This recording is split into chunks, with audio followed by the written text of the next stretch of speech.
you when Trump was almost assassinated? I think that's something we're all going to remember for the rest of our lives. You know what? I wasn't here for when JFK was assassinated, so I can't speak from that experience, but it was always interesting hearing people that knew exactly where they were during that time. I can say that I will never forget where I was when I got the news.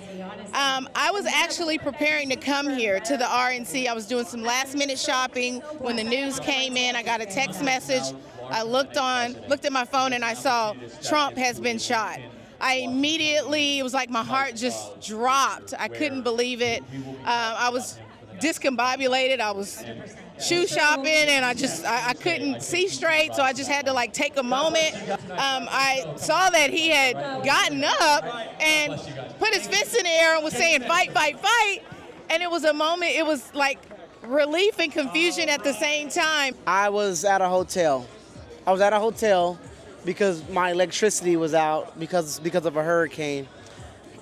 Because of a hurricane that had happened in Houston. I couldn't believe it. It was unreal. It felt so unreal. When I realized it was real, it was heartbreaking. I lost sleep.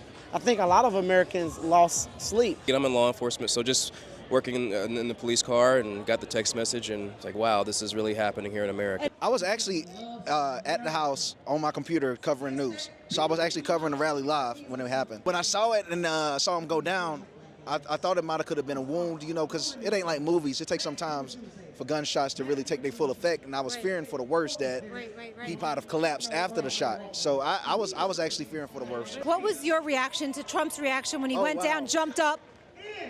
I smiled and I laughed and I screamed because I've just never seen nothing so inspiring in my entire life. Me neither. I needed inspiration. I really did, and that was it. That's a real life. We're literally living in a movie. That was a movie moment. It was, and if it was a movie, it would be the most memorable scene. Right. And this is real life, and it's hard to believe. Like, he does everything so perfectly. And that was pure reaction. You know what I mean? You can't even plan anything like that. That was the adrenaline, right? Says everything about President Trump character. That if his back is against the wall or if he's down and people think he's out, he's coming up. He's coming up strong. I was driving home from the airport, and a friend of mine called me who had been watching the rally, and he said the president was just shot. I was driving while Trump was shot. The passengers in the car were watching the video, and we heard the sounds. We knew exactly what it was. It was gunfire. Everyone, of course, is talking about his reaction and how he jumped up and he said, "Fight." But seeing that happen in real time for me was very surreal. It was inspirational. I feel like a lot of people in America need inspiration right now. What are your thoughts? Well, listen, that's my president, and that's exactly what we need. He's from the East Coast like myself. I'm from New Jersey. He's from New York. That's the energy that we know. That's the energy that we see him bring, and that's why we love him. President Trump is making the RNC cool again, because believe me, it was never cool. Exactly. President Trump is making the RNC cool again. President Trump is the coolest president we have ever had, and that is our president, and we're so proud of him, man.